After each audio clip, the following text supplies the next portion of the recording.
Are you one of those photographers who don't like to take pictures during the daylight because the light is so bright, the contrast is so high, and probably the scene is washed out because of the daylight? I like to take pictures during the day as well. Even though I'm very much in favor of photographing in morning, sunrise, sunset, and golden hours and blue hours. But during the day, you can also take some pictures if you keep a couple of things in mind, and then you can fix the rest of the image in post processing. This is what we are going to do today.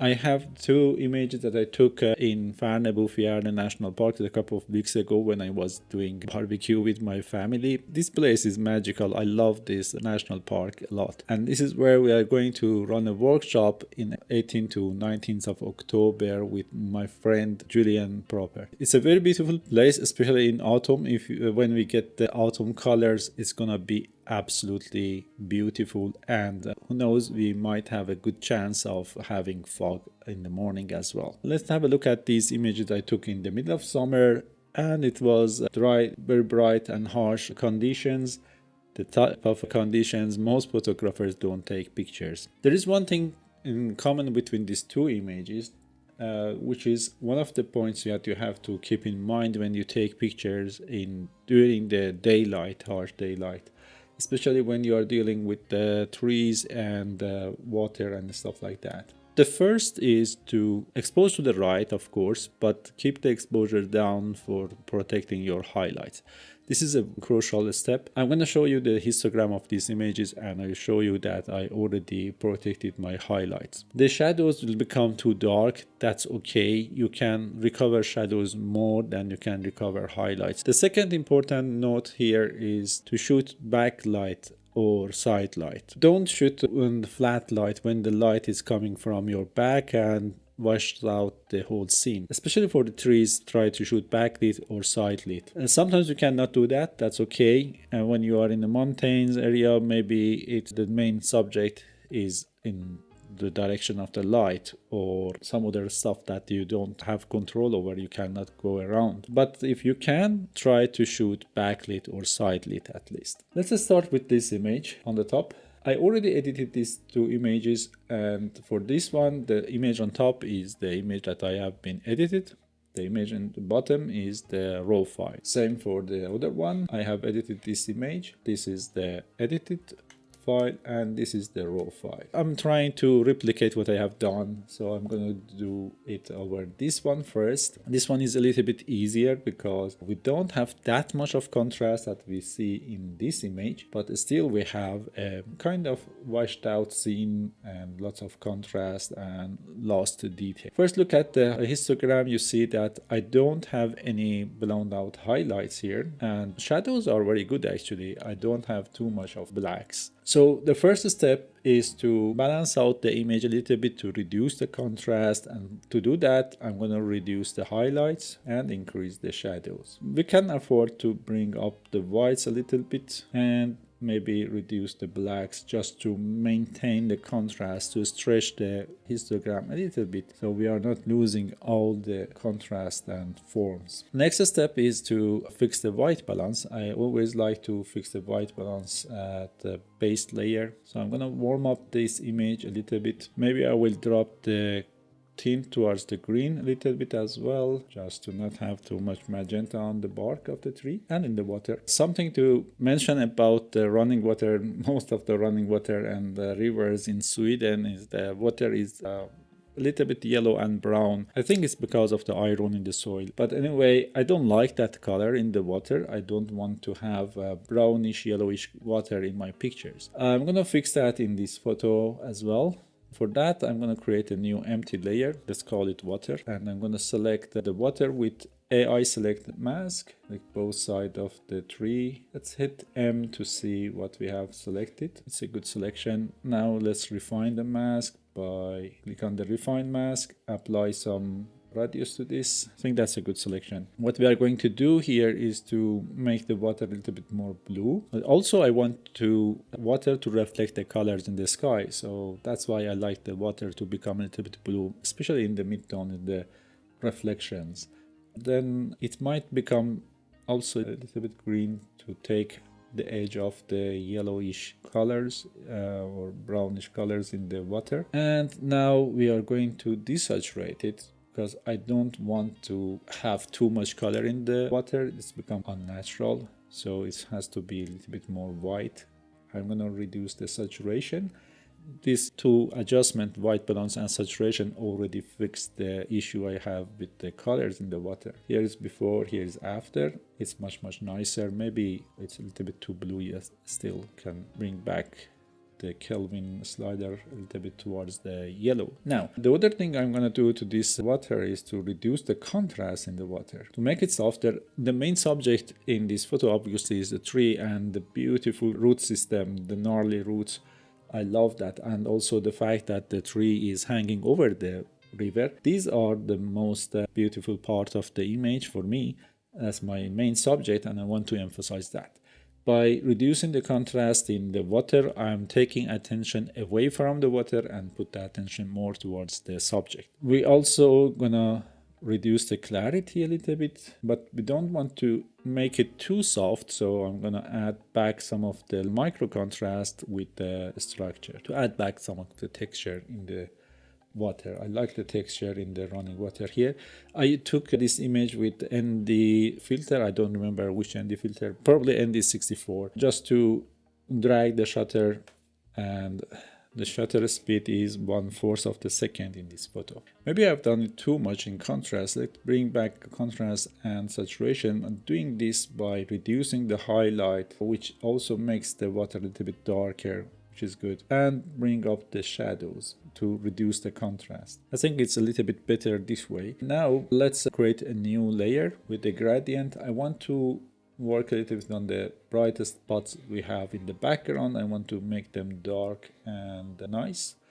I'm gonna bring down the exposure, and because we are darkening down the shadow parts, which is the trees in the foreground as well, I'm gonna increase the shadows so to not affecting the trees much. We're also going to reduce the contrast, and maybe I increase the brightness and reduce the exposure at the same time. With this, I'm trying to reduce the contrast in the background to bring back some of the highlights that was too bright in the sky patches through the leaves, as you can see, and some of the other stuff that we have in the background to make the background a little bit calmer and less contrasty. As I mentioned, the main subject is the tree, so I want to bring more attention to the tree, so I'm going to create a new layer, and I'm going to call this one tree. Always name your layers. In this one, I'm going to select a tree with the AI select tool, and let's see which part we are selecting. I'm going to add this peeled off the bark here as well, and end of this branch. I don't want to select the background tree here, so I'm going to deselect that one. We can improve the selection with the refine mask, not with the very big radius this time. We're going to go smaller, and maybe with the brush, I'm gonna add a little bit to this selection. Let's select a smaller brush, less soft, and paint a little bit over here. And these are the parts that have been missed a little bit. It's nice to have them in this selection. Maybe remove these parts. Okay, I guess this is a good selection for the tree. Good enough. Let's hit the M to hide this. And for this layer, I'm gonna increase the contrast. By doing that, I'm bringing back some of the forms and the shape and the light that's hitting on these round cylindrical shapes of the tree. But by just increasing the contrast like that, I'm gonna make it a little bit unnatural, a bit dark here. So I'm gonna reduce that. Probably I'm gonna increase the shadows, bring down the blacks a little bit. This is a little bit more controlled way to add contrast in the shadow area. Increase the shadows, bring down the blacks. It adds some contrast to the shadow parts. But if we want to have the ultimate control, we can use the curve tool. So I'm gonna darken down the shadows, like in these areas. As you can see, when I hover the mouse in the dark areas, you see there is a orange line here that shows where I should select, and I want to brighten up this side of the tree, and I'm gonna bring down the highlights. I don't want to have too much of highlights. If I want to see it before and after the curve tool, I hold Alt and click on this bent arrow on top of this corner of the tool. Here is before the curve adjustment, here is after. So it's much nicer, more controlled way to do the contrast on this subject. And by adding some contrast, adding back the shapes, tree becomes a little bit more dominant in the frame. So far, this is what we have done. Here is before, here is after our adjustment. There is one more thing I want to do, or maybe a couple of things to do. First, I want to create a layer for the background itself. I want to add more depth to this image. This foreground is darker, more contrasty, which makes it more like a foreground. But I want to do the opposite for the background to push it back into the depths. To create the mask for the background, the easiest way for me is to create a new empty layer, copy the mask from the tree layer. Now we have the mask for the tree, and now we are going to right click on this layer and invert the mask. Now we have everything in the background. Then we are going to use the eraser with a very big brush, very soft, and with low flow. I'm gonna paint out the foreground from the background selection, something like that. Hit M to hide the mask. And I'm gonna call this one BG, background. I'm gonna reduce the contrast in the background. Everything is in the distance loses the contrast when it goes to the haze and atmosphere. So it's gonna be less contrast. Usually it becomes a little bit less saturated, but I don't want this become less saturated. I'm gonna increase the saturation just a little bit in the background. But what we are going to do is to add some negative haze or negative dehaze, to add more haze to the background, and that's actually washes out the background, so that's why we need it maybe a little bit more saturation. Let's bring down the highlights, increase the shadows in the background, turn this layer on and off for after. Maybe I'm going to create a new layer with the gradient as well, a linear gradient, bottom of the frame, and here we're going to add a little bit more contrast. By adding more contrast, we are adding a little bit of darkness to this part as well. I will reduce the midtones with the brightness slider, and last but not least, I'm going to burn some part of this image using the style brush. Select the burn brush, make it smaller, a little bit more flow, and I'm gonna paint over this part of the image just to make this a little bit darker, shape the tree a little bit more, and that's it. Maybe a little bit here as well on top of these branches here. So here is the whole before and after all of these adjustments. I started from this dark and contrast the image and made something that is more usable. This is how I edited the first time. I kind of like this a little bit more, but it's up to you. You can go either way. Every time I edit a photo, I get a different result, so it's never gonna be the same. Let's move on to the next image and see what we can do here. This image has a little bit more contrast and it's a little bit harder to work with. I edited the first image that was a little bit easier first, and to give you some ideas on how to fix that, and then we are going to apply more or less the same techniques here as well. There are several things I want to fix here. One is the very bright and contrasty reflection on the water, and also the color of the water that is not what I like. I want to fix that as well. And then we have a lot of darkness in this forest. We cannot see the shape of the trees as much. As I said, this image is backlit scene, and I want to emphasize that. So let's do that. We're starting with the global adjustment to the image. First, we are going to fix the white balance, warm it up a little bit until we have a nice and warm image. It was taken in daylight, so it has to be a little bit warmer, and maybe drop the tint towards the green just a little bit as well. And that makes the water looks a little bit bad, too yellow and too green, but that's what I'm gonna fix next. I was looking at the sky when I fixed the white balance. By the way, you might think that I have some blonde highlights here, but I don't. If I turn down the exposure, you can see I have all the data in the highlights in the cloud. So we can recover some of them by bringing down the highlights. And in general, we want to see more of the shadows. I'm going to reduce the highlights all the way down and increase the shadows up to 70 or so. Next step, I want to fix the water. This is the biggest offender for me in this photo, and I'm going to create a layer for that, and with the AI select, I want to select the water. With the refine tool and with the big radius, we are going to refine the selection, rename the layer to water, hit the M to hide the mask as usual. To fix the problem we have with the water, first we need to reduce the contrast a lot. And then I'm gonna desaturate it as well, because I don't like these yellow colors and I want to desaturate it. And maybe I'm gonna drop the Kelvin value on this one to make it a little bit blue. Also, we want to make this a bit more flat. That we can use levels for by moving the midtone sliders to the left to brighten up the shadows or midtones, and drop the highlights by moving the top slider on the right side, and this will reduce the brightness in the whites of the water. Now the water becomes a little bit more manageable. It's not as contrasty as it was before, and as you can see now we have a big difference here. So the key is to try ways to reduce the contrast. Just using the contrast slider might not be enough. Then you have to find other ways to drop the contrast on the objects that you want to fight and bring back details to. By doing that, the water becomes too flat, so we can fix that by curve tool, a little bit curve to this water, just to bring back some of the interest. It's very tiny amount, just bring back some of the realism and the shapes back to the waves. The next problem with the water is the colors. This reflection here doesn't reflect the colors in the sky. It's too green and mushy here.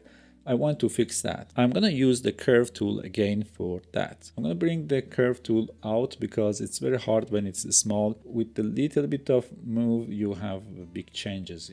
So I'm gonna bring this up and go to the blue channel, and I'm gonna add a little bit of blue to the midtones. As you can see, it's very minor change. If I do it much, you see the water becomes too purple. And that's why I brought this tool out, make it big so I can do smaller changes. And I will reduce the red in the midtones and in highlights in general. If we turn off this curve tool, hold Alt and click on this bent arrow, here is before, here is after. So I like the colors much more now. I'm gonna put back the curve in the stack here. I think I leave the water for now and I move to the next part, which is the sky. So I'm gonna create a new layer, and to select the sky I will use magic brush. It's easier, I think. It's gonna select all the details between the leaves as well. I'm gonna select this part, the clouds, and don't worry about the water that we are selecting water. Just make sure I have selected everything in the sky. With the AI eraser, I'm gonna deselect the water from this selection from the sky. If we have to, we'll paint out some of the leftovers and refine the mask with the big radius. Okay, hit the M to hide the mask, and for the sky, reduce the contrast, but at the same time I'm going to bring up the brightness. I want the sky to be the brightest object in the photo because it's how it should be. Maybe I'll add a little bit of saturation. I will increase the highlights because it's going to make the contrast out of these clouds, which is nice. And because we increase the highlights, I'm going to reduce the white just to make sure that I'm not blowing out any details in the clouds. Increase the saturation just a little bit more. Let's rename this layer to sky, and here is before and after this adjustment. Now the image becomes a little bit more interesting. The next section is the forest. We want to see more details, add more depth to the image, bring out some of the forms and light, and improve what light was doing to the scene, which has been lost a little bit in the raw photo. This time I'm going to create a field adjustment layer. Let's name it forest, and we are going to remove sky. Hit M to see what we are deselecting.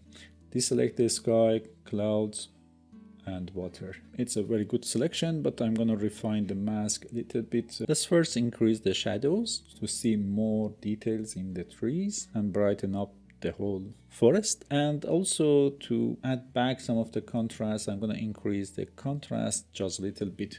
It adds back some of the details and also emphasize the light play on the leaves. So here is before and here is after these adjustments.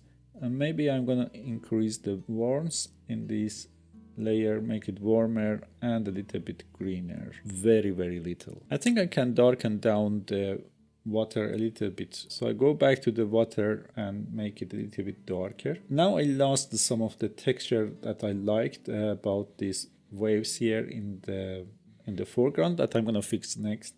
But first we are going to add a layer to the top of the frame, to the sky. So I'm gonna create a new empty layer, use the linear gradient, push it out of the frame, and I'm gonna darken down the top of the frame. Maybe I will add some contrast to make this little clouds pop a little bit. But because I don't want to darken down the shadows or the trees, I'm gonna increase the shadow slider. Let's name this layer top, and we're going to add another one to the bottom of the frame to do something a little bit different here. This time we are going to add contrast to make these waves pop a little bit, and also I want to darken down the shadows. I like this shadow of this tree. I want to bring it back. I know it's a little bit against what I have done in the beginning, but I want to bring back some of the details, some of the contrast back to just the foreground, just very close to the edge of this frame. By moving the mid-tone slider, I'll actually make it darker too, so it's not just brighten up everything. I'm adding contrast here, but I also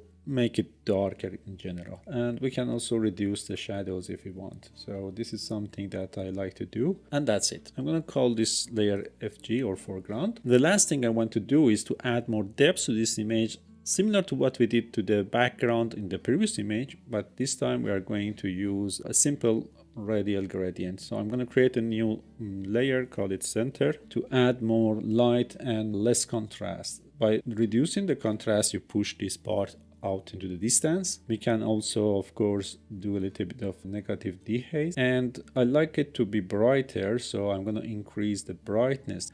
We are not going to do it much with the exposure, because exposure adds to the highlight and it might blown out the sky. Bring up the shadows a touch, and already I think this is a big improvement overall compared to what we started with and what we are now. Before, after. Always you can improve the lighting by do some dodging and burning. So I'm gonna select the burn brush and I'm gonna darken down this part and maybe some of the shadows in this side and some parts in the foreground. And last but not least, we can add some vignette on top of that. So by doing all of these techniques, I reduced the contrast and then I added back some of the minor contrast or more local contrast to the water to bring back some of the shapes. I fixed the colors that have been washed out or was wrong in my opinion, or didn't work well. I balanced out the image in general, and then I added back some of the contrast and shape the scene with lightness and darkness. As you notice during this video, I was talking constantly about contrast, how you can use that to alter the image. The main problem with the image when we started with it was the contrast, with high contrast, and then we reduced that and then we added back some of it to parts that we needed to have. Also did some dodging and burning with different tools, like adding back light to the background and burning out the outer line around the edge of the frame on this image. If you haven't watched my last video, I talked a lot about contrast, how you can use it to your advantage, and I mentioned that we have 5 types of contrast. If you haven't watched that video, I really encourage you to watch it now. I hope you enjoyed this video. If you did, please share it and don't forget to hit the like button, subscribe to the channel, and hope to see you soon again in the next one. Until then, take care.